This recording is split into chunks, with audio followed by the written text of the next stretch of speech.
The conference room on the 42nd floor had floor-to-ceiling windows overlooking the city skyline. I'd walked past this room 100 times in the past 3 years, always from the hallway, always with my employee badge dangling from my neck like a reminder of my place in the hierarchy. Today was different. Today I'd been summoned. "Rachel, you're actually here," my sister Victoria said, not bothering to look up from her phone as I entered. She sat at the head of the long mahogany table, wearing a designer suit that probably cost more than my monthly rent. "I thought you'd be too busy with your spreadsheets." Around the table sat the key players in our family's commercial real estate empire. My father Richard at Victoria's right hand, my brother Marcus checking his Rolex, my mother Diane flipping through a leather portfolio, and my uncle Thomas reviewing documents with practiced disinterest. And then there were the outsiders. Gerald Chin, our chief financial officer. Patricia Morrison, our lead corporate attorney. David Kim, representing the acquisition firm. They looked uncomfortable, which I found interesting. "I got the meeting notification," I said simply, taking a seat at the far end of the table. The employee end, as Victoria had once joked. "We're expanding," my father announced, spreading his hands as if unveiling a masterpiece. "Morrison Property Group has made an offer to merge with our portfolio. The deal would make us the third largest commercial real estate firm in the state." Marcus leaned back in his chair. "We're talking about a $200 million valuation. The Morrison name, combined with our properties, puts us in a completely different league." "I've already spoken with our media contacts," my mother added. "The announcement will position Victoria as one of the youngest CEOs of a major real estate company in the region. The coverage alone will be invaluable." I nodded, saying nothing. Victoria finally looked at me, her expression a mixture of amusement and condescension. "I know this is probably overwhelming for you, Rachel. You've been handling accounts payable for 3 years now? This is a different level of business entirely." "I understand," I said. "Do you?" She laughed, and the sound echoed in the expensive room. "This is the kind of deal that requires vision, strategy, the ability to see the bigger picture beyond processing invoices and organizing file cabinets." My Uncle Thomas cleared his throat. "Victoria's right. This merger represents everything we've been building toward since your grandfather started the company 40 years ago. It's not the kind of opportunity that comes along often." "We wanted you here for the announcement," my father said, his tone suggesting he was doing me a favor. "Your family, after all. Even if you're not involved in the decision-making process, you should know what's happening with the company." Patricia Morrison, our attorney, shifted in her seat. She'd been avoiding eye contact with me since I entered, I realized. Gerald Chin, our CFO, had his hands folded on the table, his expression carefully neutral. "The paperwork is all prepared," Marcus said, sliding a thick folder across the table toward Victoria. "All we need are the signatures from the key stakeholders, and we can announce by end of week." Victoria picked up an expensive pen, the kind that came in its own presentation box. "This is it," she said, her voice taking on that dramatic quality she used when she wanted to seem profound. "The moment that changes everything for our family legacy." "Before we proceed," Gerald said quietly, "I need to review the approval requirements." Victoria waved her hand dismissively. "We've been over this, Gerald. Dad owns 32%. Mom owns 10%. I own 16%. Marcus owns 8%. Thomas owns 6%. We have more than enough to approve the merger." "That's 72%, Patricia said, her voice careful. "But that's not quite accurate in terms of the approval threshold." My father frowned. "What do you mean?" "We're the majority shareholders. We control the company." "You control 72% of the shares among your immediate family members present at this table," Gerald said. He was choosing his words very carefully now. "However, for a merger of this magnitude, we need approval from anyone holding a controlling interest." "We just established we have controlling interest," Marcus said impatiently. "Can we move forward?" David Kim, the acquisition representative, spoke for the first time. "I think what Mr. Chin is trying to explain is that Morrison Property Group's due diligence revealed a discrepancy in the ownership structure. One that wasn't immediately apparent in the initial documentation." The room went quiet. "What kind of discrepancy?" my mother asked. Patricia opened her own folder, and I noticed her hands were slightly unsteady. "When your father-in-law, Rachel, Victoria, and Marcus's grandfather, passed away 6 years ago. He left his shares in the company to his grandchildren equally. At the time, that represented 60% of the company. Yes, we know all this, Victoria said. Those shares were divided 3 ways. I got 20%, Marcus got 20%, and Rachel got 20%. That's correct, Patricia said. However, 3 years ago, both Victoria and Marcus sold portions of their inherited shares back to other family members to fund personal investments. Victoria sold 4% to your father. Marcus sold 12% to your father and uncle. Victoria's face tightened. Those were strategic decisions. We reinvested that capital into other ventures. I'm not questioning the decisions, Patricia said. I'm clarifying the current ownership structure. After those sales, Victoria holds 16% and Marcus holds 8%, as you stated. And Rachel? My father asked, his tone suggesting the question was an afterthought. Gerald looked directly at me for the first time since the meeting began. Rachel never sold her inherited shares. She still holds the full 20% she received from your father. So, Victoria said, 20% isn't controlling interest. What's your point? There's more, Patricia said. 4 years ago, a shell corporation called Redwood Holdings began purchasing shares in the company through various private sales. Small transactions, nothing that triggered disclosure requirements individually, but significant in aggregate. My brother leaned forward. Who owns Redwood Holdings? Gerald slid a document across the table. According to the corporate filings I reviewed this morning, Redwood Holdings is wholly owned by Rachel Morrison. The silence that followed was profound. That's impossible, Victoria said, but her voice had lost its confident edge. Redwood Holdings acquired 38% of the company over a 4-year period, Patricia continued. Combined with Rachel's original 20% inheritance, that gives her 58% of the company. She is the majority shareholder and controlling partner. My father stood up so quickly his chair scraped against the floor. That can't be right. Where would Rachel get the capital to purchase 38% of a real estate company? I'd like to know that too, my mother said, her voice sharp. I spoke for the first time in several minutes, my voice calm. Grandfather left me something else besides company shares. A trust fund that matured when I turned 25. I used it to invest in the company. Why? Marcus demanded. Why would you buy shares in secret? I didn't buy them in secret, I said. I bought them through proper legal channels. Every transaction was documented and filed appropriately. The fact that none of you paid attention to the corporate ownership structure isn't my responsibility. Victoria's face had gone pale. You've been sitting in that cubicle, processing invoices, pretending to be some low-level employee while you own the majority of the company? I wasn't pretending anything, I said. I work in accounts payable because I wanted to understand how money flows through the company at every level. I learned more in that department than I ever could have in a corner office. This is absurd, my father said, but he'd sat back down and I could see him trying to process the implications. You're saying we can't proceed with the merger without Rachel's approval? That's exactly what I'm saying, Patricia confirmed. Any major corporate action, mergers, acquisitions, significant asset sales, changes to the corporate structure, requires approval from shareholders representing at least 51% of the company. Rachel holds 58%. Her approval is mandatory. David Kim gathered his papers. Morrison Property Group conducted this merger negotiation in good faith, believing we were dealing with the decision-makers of the company. If the actual controlling partner wasn't part of these discussions, we need to reassess the entire arrangement. Now wait just a minute, my Uncle Thomas said. We can work this out. Rachel is family. She'll approve the merger. Everyone looked at me. Will you? Victoria asked, and for the first time I heard something other than condescension in her voice. Uncertainty maybe. Or fear. I took my time responding. I'd like to review the merger terms in detail. The financial projections, the integration plan, the valuation methodology, the post-merger management structure. Of course, David Kim said.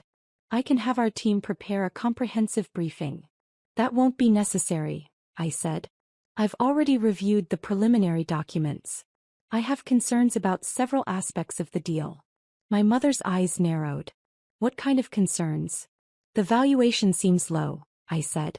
Our property portfolio includes 3 buildings that have appreciated significantly beyond their assessed values in the merger documents. The Morrison Group is getting them at a discount. Gerald nodded slowly. I raised that issue in the preliminary review. I was told the valuation was acceptable to the family. It wasn't acceptable to me, I said. Because nobody asked me. Victoria's hands were clenched on the table. So what are you saying? You're going to block the merger out of spite. I'm saying I'm going to do what's best for the company, I said. The same thing I've been doing for the past 3 years while working in accounts payable. While you all assumed I was too insignificant to notice. Marcus stood up. This is blackmail. You're trying to leverage your shares to punish us. I'm exercising my rights as the majority shareholder, I said. Which is something you would have done without hesitation if our positions were reversed. Patricia cleared her throat. There's another matter we need to address. The current corporate structure has Victoria listed as CEO, but that appointment was made under the assumption that the family voting bloc held controlling interest. Given the actual ownership distribution, Rachel has the authority to restructure the management team. The implications of that statement settled over the room like a heavy fog. You wouldn't, Victoria said. I haven't decided what I'm going to do, I said. But I think it's time we had an honest conversation about how this company has been run. And who's been making decisions without proper authorization. My father's face had turned red. Proper authorization? We built this company. We've been running it for decades. You've been running 72% of it, I corrected. I've owned 58% for the past several months, once the final share purchases cleared. Every major decision made in that time should have had my approval. How many did? The silence was answer enough. The expansion into the Riverside development, I said. The marketing contract with the Paulson Agency. The sale of the Westbrook property. The new construction project downtown. None of those crossed my desk for approval. Gerald shifted uncomfortably. I raised concerns about approval processes several times. I was told the family would handle internal coordination. The family handled it by excluding me from every significant decision, I said, while treating me like I was barely qualified to process their expense reports. You never said anything, my mother protested. You never indicated you wanted to be involved in management. I attended every shareholders meeting I was invited to, I said. Which was today. The first one in 3 years. Victoria's champagne glass, which she'd been holding this entire time, finally moved as she set it down with a sharp click. So this is your revenge. You're going to destroy the merger and take over the company to get back at us for not treating you like a princess. I'm going to protect my investment, I said, and ensure this company is run properly. Those aren't the same thing as revenge. Although I understand why you might confuse them. David Kim stood. I think Morrison Property Group needs to table these discussions until the internal ownership situation is resolved. We can't proceed with a merger when the actual controlling partner hasn't been part of the negotiation. Wait, my father said. David, we can work this out. Family disagreement. We'll get Rachel on board. How? David asked pointedly. From what I'm hearing, your daughter owns 58% of a company she's been deliberately excluded from managing. That's not a minor internal matter. That's a fundamental problem with corporate governance. He nodded to Patricia and Gerald. Our team will be in touch once you have clarity on decision-making authority. He left, his footsteps echoing in the suddenly quiet room. The door closed behind him and Victoria finally exploded. Do you have any idea what you just did? That merger would have made us major players. National recognition. Expansion capital. Everything we've been working toward. Everything you've been working toward, I said. Without me. Because you were processing invoices. Marcus shouted. What were we supposed to do, bring you into high-level strategy meetings to get your input on vendor payments? You were supposed to recognize that I own the majority of the company, I said. Those shares didn't appear out of nowhere. Every purchase was filed with the corporate records. Every transaction was documented. You could have looked at any time. My Uncle Thomas spoke quietly. Nobody thought to look. You seemed content in your position. I was learning the business, I said. From the ground up. While you all were making decisions about my company without my knowledge or consent. Your company? Victoria's voice was shrill. This is the family company. Grandfather built it. Dad expanded it. We've all contributed. And now I own 58% of it, I said. Those are just facts. You can be angry about them, but you can't change them. Patricia gathered her files. I think this meeting should be adjourned. The family needs time to discuss the situation privately. No, I said. I'd like Gerald and Patricia to stay. We need to discuss the administrative changes I'm implementing immediately. My father's face went from red to purple. Administrative changes? You can't just. I can, I said, my voice still calm. According to the corporate bylaws, which I've read thoroughly, the majority shareholder has the authority to restructure management with board approval. I am the board majority. Victoria stood up so fast her chair fell backward. This is insane. You can't run this company. You have no experience. I have 3 years of experience in accounts payable, I said. Which means I know exactly where every dollar comes from and goes to. I've seen which projects are profitable and which ones lose money. I've seen which managers pad their expense accounts and which ones are trying to cover budget shortfalls. I probably know this company better than anyone in this room. Knowing where the money goes isn't the same as leadership, my mother said coldly. You're right, I said. Leadership also requires making decisions that are best for the company rather than what's most convenient for you personally. Leadership requires transparency. Leadership requires treating all stakeholders with respect, not just the ones you think are important. I turned to Gerald. I want a complete financial audit of all major transactions from the past 3 years. Every project, every contract, every significant expenditure. I want to see what was approved and by whom. Gerald nodded slowly. That will take several weeks to compile. That's fine. Start immediately. I looked at Patricia. I want a legal review of our corporate governance procedures. I want to know what other decisions were made without proper authorization. Understood, Patricia said. You can't do this, Victoria said, but her voice lacked conviction now. I'm not doing anything except exercising the authority I've legally held for months, I said. The authority you all ignored because you assumed I was too insignificant to matter. My father sat down heavily. What do you want, Rachel? I want a company that's run properly, I said. I want transparency in decision-making. I want accurate valuations on our properties. I want to understand why we were about to accept a merger that undervalued our assets by at least $30 million. $30 million? Marcus said skeptically. The Riverside Tower alone has appreciated $22 million since the last assessment, I said. The Harbor Street complex is up $8 million. The Morrison Group's valuation used 3-year-old numbers. Gerald flagged it and you ignored him because you were too excited about the press coverage. Gerald's expression confirmed I was right. I also want to restructure the management team, I said. Victoria, you're removed as CEO effective immediately. The words hit like a physical blow. Victoria actually stumbled backward. You can't. I can and I am, I said. You've been making major corporate decisions without shareholder approval. You've been prioritizing personal recognition over company welfare. You negotiated a merger that would have cost us tens of millions in undervalued assets. Those aren't the actions of an effective CEO. Dad, Victoria turned to our father desperately. Tell her she can't do this. My father looked at Patricia. Can she? Patricia nodded. As majority shareholder, Rachel has the authority to remove and appoint officers. If she chooses to do so, the decision is legally binding. Marcus, I continued, you're removed from the CFO position. My brother went white. On what grounds? You approved the Riverside development expansion without proper due diligence, I said. We're overextended on that project by 40%. I know because I processed the invoices. Gerald warned you the contractors were inflating costs. You told him to approve the payments because you didn't want delays. Marcus looked at Gerald, who kept his expression carefully neutral. Dad, you're removed as chairman of the board.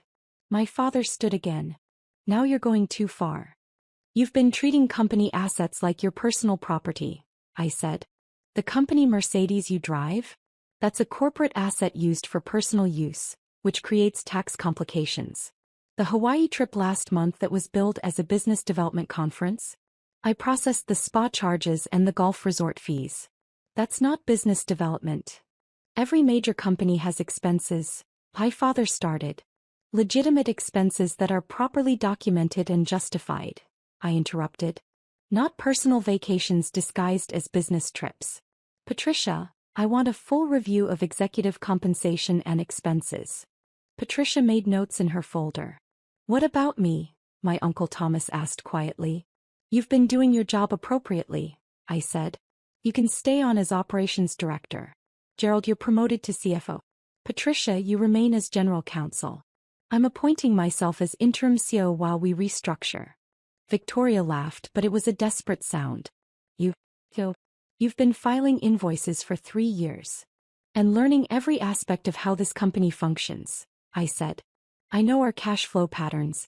I know which tenants pay late and which properties need maintenance. I know which vendors overcharge and which ones deliver value. I know which managers respect their teams and which ones create hostile work environments. How would you know that last part? My mother asked.